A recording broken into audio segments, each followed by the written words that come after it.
Hey guys, hey guys, how's it going? I hope you're doing well. Today I have an unsolved mystery to share with you, so just sit back, relax, and enjoy, and consider subscribing to hang around and for more such stories. Let's begin. It was the summer of 1938, and the Beilhartz family had packed up their belongings and headed to Rocky Mountain National Park to celebrate the 4th of July holiday. William and Snowdrop Beilhartz, along with their 12 children, were well accustomed to large family outings. Camping was a familiar activity for them, a way to connect with nature and each other. Among their children was 4-year-old Alfred Edwin Beilhartz, the youngest, and according to those who knew him, an adventurous and curious little boy. They arrived at the park and settled at a campsite near the junction of Fall River and Roaring River, not far from Horseshoe Falls. The scenery was pristine, full of lush forests and roaring creeks with wildlife scattered across the rugged terrain. The family spent their time enjoying the outdoors, hiking trails, and relaxing together. Nothing seemed out of the ordinary. On the morning of July 3rd, around 8 a.m., William took Alfred down to the river so they could wash up. Two family friends, Orrin Bronson and Walter Hansen, were also nearby at the river, washing further upstream. When William was done, he returned to the campsite, and Alfred reportedly told him that he would follow Orrin and Walter back. It was a simple moment, the kind that happens every day in the lives of families, but it was the last confirmed time anyone in the family would see Alfred. When the rest of the group reconvened at camp, Alfred was missing. At first, no one panicked. He was a young boy and likely wandered off to chase something or explore the nearby woods. But after minutes turned into an hour with no sign of him, concern escalated into full-blown alarm. The family immediately began searching the surrounding area and alerted park rangers. Within 45 minutes of his disappearance, more than 100 people were searching for Alfred. Park rangers mobilized quickly. The Civilian Conservation Corps sent workers. Bloodhounds were brought in from the Colorado State Penitentiary. The belief at the time was that Alfred had likely slipped into the river and drowned. The creek was fast and dangerous, and for a small child, it would have been nearly impossible to survive a fall into the water. Crews dammed and diverted parts of the rivers. They scoured the creek bed for over 6 miles. Beaver dams were broken apart. Nets were installed. Every effort was made to recover the body if it was there, but nothing turned up. No clothes, no shoes, no body. Nothing. Strangely, the bloodhounds did not lead searchers to the river, but uphill, approximately 500 feet away from the creek. The dogs followed the scent until it disappeared at a fork in a trail. This led to new questions. Had Alfred really fallen into the river, or had something else happened? After 10 days of extensive searching, the official effort was scaled back. Volunteers continued to comb the wilderness, but the sheer size of the park and the lack of any meaningful evidence began to weigh on the search. The Beilhartz family remained at the campsite, still hoping for a miracle. Then came an unexpected report. About 4 days after Alfred's disappearance, a couple hiking on Mount Chapin, located roughly 6 miles away and significantly higher in elevation, claimed to have seen a small boy sitting alone on a rocky outcrop known as Devil's Nest. The terrain was steep, and the ledge offered a commanding view of the valley below. The hikers said the boy was blond, wearing light-colored clothing, and appeared to be dazed or confused. They called out to him, and he responded with a high-pitched cry. Then, they said, he either turned and walked away, or was pulled backward by someone unseen. The sighting was considered highly credible by many at the time. It renewed the search with fresh intensity. A new team of rescuers, including bloodhounds, was sent to the Devil's Nest area. But once again, there were no tracks, no clues, and no sign that anyone, let alone a 4-year-old boy, had been there. Given the distance from the original campsite to Devil's Nest and the elevation gain involved, it was deemed unlikely that Alfred could have made the trip alone in just a few days. The terrain was treacherous for adults, let alone a small child. This led some to believe that if the sighting was legitimate, Alfred had to have been carried by a person or by something else. In the days following that sighting, more strange developments occurred. A soiled bandage was found inside an abandoned cabin within the park. Alfred had been wearing a bandage on one of his feet due to a blister. Investigators took the find seriously. The bandage was examined, and while the results were never made public, it only deepened the mystery. Weeks passed. A woman in Nebraska reported seeing a young boy resembling Alfred walking along a highway with an unidentified man. She only realized the connection after seeing Alfred's photograph in a newspaper. Authorities followed up on the tip, but like every other lead, it fizzled out. Months later, in November, the Beilhartz family received a ransom note. The writer demanded $500 and gave specific instructions about where to drop the money. It instructed the family to place the cash inside a tin can and leave it on a nearby street. The police were immediately involved. The area was staked out, and 2 suspects were questioned. But in the end, the note was determined to be a cruel hoax. By the end of 1938, Alfred Beilhartz's case had grown cold. Despite the best efforts of hundreds of searchers, law enforcement officials, and family members, no physical evidence of Alfred's fate was ever discovered. He had vanished as if into thin air. In the years that followed, the Beilhartz family never gave up hope. They continued to speak publicly about their son's disappearance, always holding on to the belief that he had been abducted and might still be alive. But the trail had gone quiet. Time marched on, and memories faded. The world moved forward, but for the Beilhartz family, time had frozen in that one agonizing moment in the summer of 1938. As the decades passed, the story of Alfred Beilhartz became a footnote in local history, known mostly to residents of Colorado or readers of obscure books about unsolved disappearances. It wasn't until many years later that the case would resurface in a broader public conversation. And when it did, it brought with it new questions and theories that only added layers to an already confounding mystery. The mysterious disappearance of Alfred Beilhartz had settled into silence, but it was far from forgotten. The Colorado wilderness held tight whatever secret it contained. Despite the passing years, many couldn't stop asking how a 4-year-old boy could simply vanish in an area where dozens of people were present. Search teams had mobilized quickly, and yet not a single, solid piece of evidence was ever recovered. People close to the case began considering the possibility that Alfred was abducted. His father, William, publicly stated that he did not believe his son had drowned. He insisted that someone had taken the boy and that he was still alive somewhere. This belief wasn't based on hope alone. It came from a growing realization that the drowning theory didn't hold up under scrutiny. There were no signs along the riverbanks, no torn clothing, no floating shoes. The damming and dragging of the creek should have recovered something, but there was absolutely nothing. One of the most perplexing aspects of the case was the lack of any trail or trace. Small children wandering off in national parks are rare, but not unheard of. In most documented cases, the child leaves behind a clear trail, footprints, discarded objects, or eventual discovery, either tragically deceased or injured but alive. What happened in Alfred's case deviated from that pattern completely. Then there was the Devil's Nest sighting. To this day, it remains one of the strangest and most hotly debated pieces of the entire story. The couple who reported the sighting were experienced hikers. They weren't people who were easily confused or prone to fantasy. They said what they saw was a young child, alone, in a place that even adults approached cautiously. What made it even more disturbing was the description of the child's behavior. The way he turned around, the way he let out a strange cry, and the suddenness with which he disappeared behind the rocks. It all suggested he wasn't alone. Some interpreted the event as an abduction in progress. The theory goes that Alfred had indeed been taken, perhaps by someone hiding in the park, and the sighting was a brief glimpse before the captor pulled him away again. If this was true, then Alfred had made it at least 4 days alive after his disappearance, and had been moved over 6 miles across harsh terrain. That fact alone was difficult to believe. But impossible? Not quite. Others were less convinced.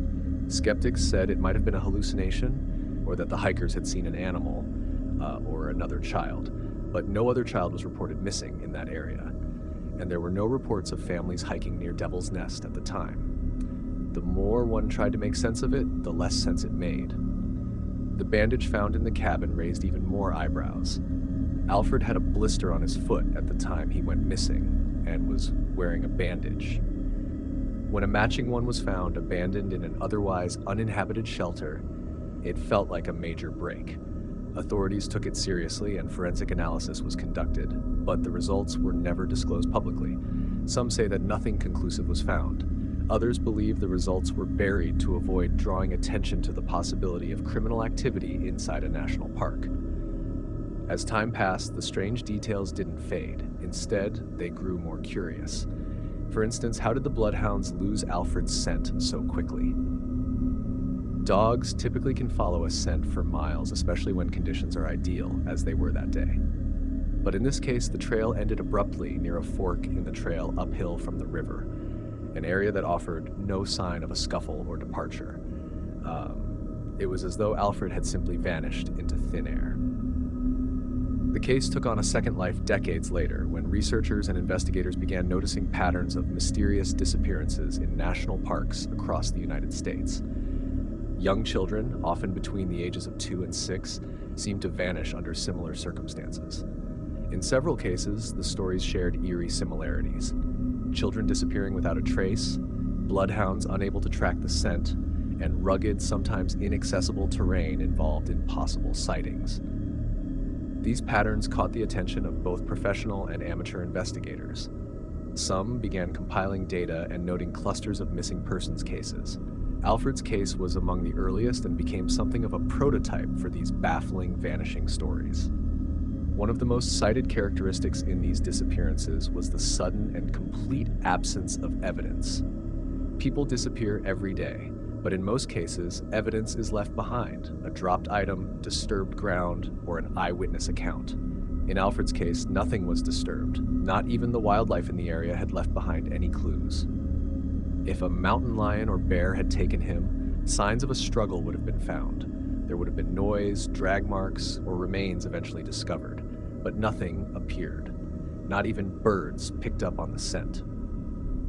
The more one examined the story, the more the theories splintered.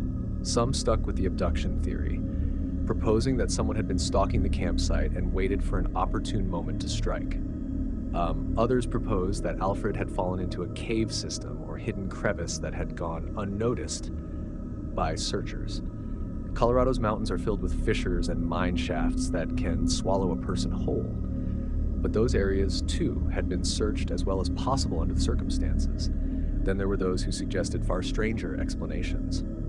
Some theorized that Alfred may have been taken by someone with knowledge of the terrain and the ability to evade detection, someone who had perhaps been living off-grid in the park. Others ventured into paranormal theories, suggesting Alfred had fallen victim to something not entirely explainable by science or logic. These ideas, while often dismissed by the mainstream, continued to gain a foothold in certain circles due to the sheer strangeness of the facts. In the years after the disappearance, national park authorities made quiet changes to their procedures, including increased surveillance and updated protocols for missing persons. Though Alfred's case was never officially linked to any broader pattern at the time, it remained a chilling example of how vulnerable even a small child could be in such vast wilderness. Despite the silence, Alfred's name continued to surface in various reports, books, and local retellings. Sometimes people would come forward with new sightings or recollections, but none ever led to solid conclusions. His parents aged, still clinging to hope. His siblings, now grown, occasionally spoke about their memories of that day, the moment when carefree family camping turned into a lifelong mystery. In many ways, the story of Alfred Beilhartz is not just the story of a missing boy. It is the story of something deeper, of how certainty can dissolve in the face of wilderness, how quickly a moment can fracture into 1,000 what-ifs, and how families never truly recover from unanswered questions. The heartbreak lingers. The questions persist. What really happened to Alfred Beilhartz? Years turned into decades.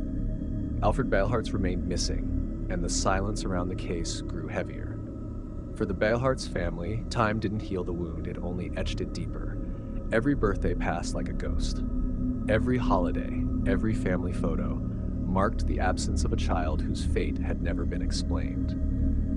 William and Snowdrop carried that burden into their later years, giving interviews, fielding letters, and answering questions that always returned to the same unyielding mystery. How could a boy vanish so completely in a place full of people?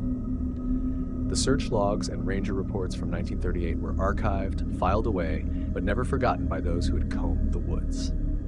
Among retired rangers, the Beilhartz case became legend, one of the park's most haunting chapters.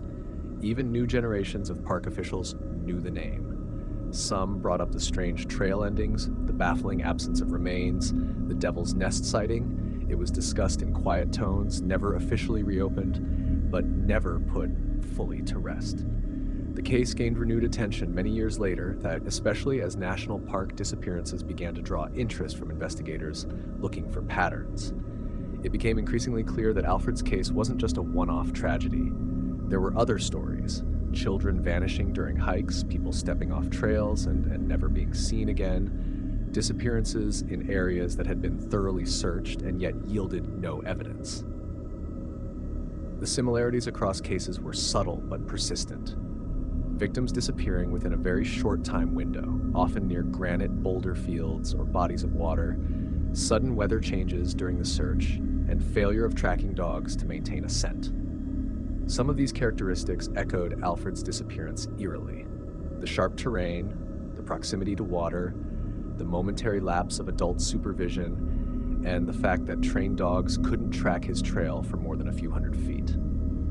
In Alfred's case, the scent ended at a fork, uphill from the river, away from the most likely explanation. It wasn't just a mystery of what happened to Alfred. It was a mystery of what did not happen. No sound, no sighting beyond that one on Devil's Nest, and no body, ever. Those who believe Alfred was abducted have suggested that his disappearance was intentional, premeditated, that someone might have been living in the woods, watching the family, waiting for an opportunity. Rocky Mountain National Park is vast, with stretches of forest rarely traveled even by experienced hikers. In the 1930s, the reach of law enforcement in such terrain was limited. If someone had taken him and knew how to move through the forest without being seen, it's conceivable they could vanish just as easily as Alfred did. But others were skeptical. They questioned the plausibility of an abduction happening in daylight, near a group of people, without anyone noticing. How could a stranger grab a child, carry him silently uphill, and disappear before the search even began? And why? What motive would a person have to target Alfred specifically? The idea raised more questions than it answered. Another theory suggests that Alfred may have fallen into a crevice or natural pit and was simply never found. Colorado's high alpine regions are riddled with such features: deep holes covered in vegetation, abandoned mine shafts, rock slides with hidden gaps. If a child were to fall into such a place, he could be completely hidden from view. Some speculate that the dogs may have lost the scent because Alfred had fallen vertically, ending the trail in a way the animals couldn't detect. But this theory has its own problems. That area of the park was searched extensively. Rangers, volunteers, and military personnel combed the ground, often crawling or rappelling to reach obscure ledges. No piece of fabric, no footprint, no disturbed vegetation was ever discovered. Even if Alfred had fallen, it seems extraordinary that searchers wouldn't find any sign of that. Some have entertained the possibility of an animal attack. Mountain lions, bears, and coyotes are known to inhabit the park. But again, no blood, no torn clothing, and no drag marks were ever found. It's unlikely an animal could take a child in broad daylight without leaving any sign. Wildlife attacks leave evidence. There are usually traces, however minimal: claw marks, fur, bones eventually found later. But the Beilhartz case offered none of that. It was a complete and sudden disappearance, unnatural in its finality. The longer the case remained unsolved, the more it invited speculation. In more fringe circles, paranormal explanations were raised. Some suggested interdimensional phenomena, while others speculated about unexplained entities in remote wilderness areas. These theories, while lacking in evidence, reflected the depth of frustration and confusion surrounding the case. Rational explanations had been tried and failed. Some investigators also began noting how often these disappearances took place near specific geological features: large boulder fields, cave systems, or bodies of water. Alfred had vanished near 2 rivers, and the sighting took place near a steep outcrop of rock. His case, they said, fit the broader pattern. Others focused on the social implications. The case highlighted how quickly things could unravel, how vulnerable families were even in protected areas, and how difficult it was to mount effective rescues in vast wilderness settings. National parks, while beautiful, also contain dangers that were often underestimated. The disappearance changed how people perceived safety in these parks. Quiet measures were taken to increase signage, improve response times, and enhance communication across ranger stations. For the Beilhartz family, none of that mattered. Their lives had been irreversibly changed. In the years after the disappearance, they held out hope. William and Snowdrop remained vocal, speaking to anyone who would listen, always prepared for a miracle. But over time, the weight of unanswered questions began to harden into resignation. They passed away without knowing what happened to their son. Their surviving children carried the memory. They occasionally gave interviews, but mostly lived with the quiet ache that comes from losing a sibling to the unknown. No funeral was ever held. There was no grave, no headstone, only the empty space in every photograph and every family's story. As decades slipped by, Alfred's disappearance became part of the park's lore. Hikers unfamiliar with the area would pass through, unaware of what had once happened there. But to those who remembered, the Beilhartz story wasn't just a mystery. It was a warning, a reminder of how quickly things could change. A child laughing beside a creek could vanish in the blink of an eye. A family's joy could turn into a lifetime of wondering. Even now, questions still linger. Was he taken? Did he fall? Was the sighting on Devil's Nest real or just mistaken identity? Did someone see something and never come forward? Did clues exist that were missed, ignored, or deliberately hidden? Time has not answered those questions. It has only made them harder to bear. Even though Alfred Beilhartz vanished in 1938, his story is still told. Not in textbooks or formal histories, but in fireside stories, ranger recollections, podcasts, and quiet discussions among those who track the unsolved and the unexplained. His name remains one of the most enduring in a long line of people who have disappeared within America's national parks. Not because he was the only one, but because his case set the tone for what would become a deeper, darker, and far more puzzling phenomenon. Over time, the case has taken on a mythic quality. Not myth in the sense of fiction, but myth in the sense of symbolism. A child disappears without a sound, in broad daylight, surrounded by family, in a protected landscape. Every part of the story contradicts what we understand about safety, visibility, and logic. It forces us to confront the limits of what we think we know. For some, it underscores the unforgiving nature of wilderness. For others, it suggests that we are not as alone in the wild as we think. Researchers in recent decades have compiled long lists of similar disappearances, cases involving children under 10, often in national parks, often with uncanny similarities. Alfred's story sits near the top of those lists, not just because of the tragedy, but because it contains almost every element that would later become disturbingly familiar. Sudden vanishing, fruitless tracking dogs, terrain that confounds the search, and a sighting that raises more questions than answers. The Devil's Nest sighting, in particular, continues to perplex. The couple who reported seeing a boy on the ledge had no reason to lie. They described something they couldn't explain. A boy alone, turning as if expecting someone behind him and then disappearing behind a rock. The way he looked back as if being followed gave a chilling implication. Was someone behind him? Was someone watching the searchers, moving just out of sight? And if so, who? This brief sighting keeps the possibility of abduction alive, but it also introduces another disturbing thought. If Alfred was alive 4 days after disappearing, where had he been during that time? How had he survived the cold nights, the rugged terrain, the wildlife? It's almost unthinkable that a 4-year-old could do so unaided. And if someone had been caring for him, feeding him, keeping him hidden, then we are not just looking at a missing child, but at something far more sinister. The bandage found in the cabin only adds to this dark undercurrent. If it belonged to Alfred, and it was found miles away in a shelter with no recent signs of occupation, then someone had moved him there. Someone had perhaps tended to him. Or maybe someone had left it as a sign, a trace, hoping it would be found, or knowing it would confuse. Many of the national park disappearance cases carry similar fragments, objects that should not be there, things found in places that had already been searched. There's a strange pattern in which evidence surfaces in locations previously cleared, almost as if someone is playing a game, or worse, watching the searchers and staying one step ahead. In Alfred's case, there's also a chilling irony in the timing. July 3rd was meant to be a day of family fun. The campsite was full of relatives, laughter, and the sounds of summer. In a matter of moments, that all shifted. A moment's separation, just a few feet, and he was gone. His parents assumed he was with his siblings. His siblings thought he'd gone with his father. It was a tiny miscommunication, the kind that happens every day in families. But that moment became a dividing line, before and after. The ripple effects were enormous.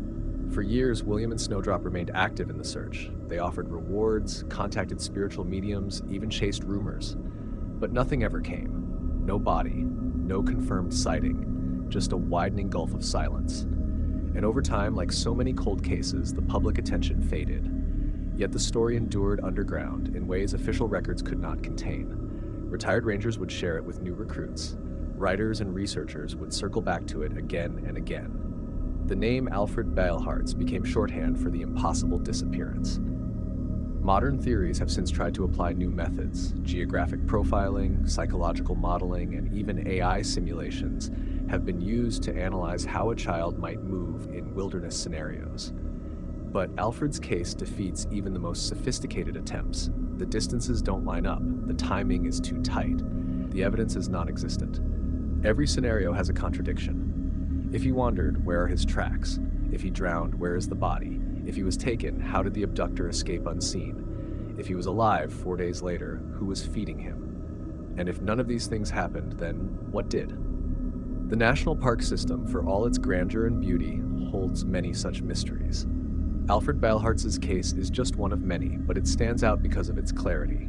We know who he was, we know where he was, we know when it happened, and we know the terrain.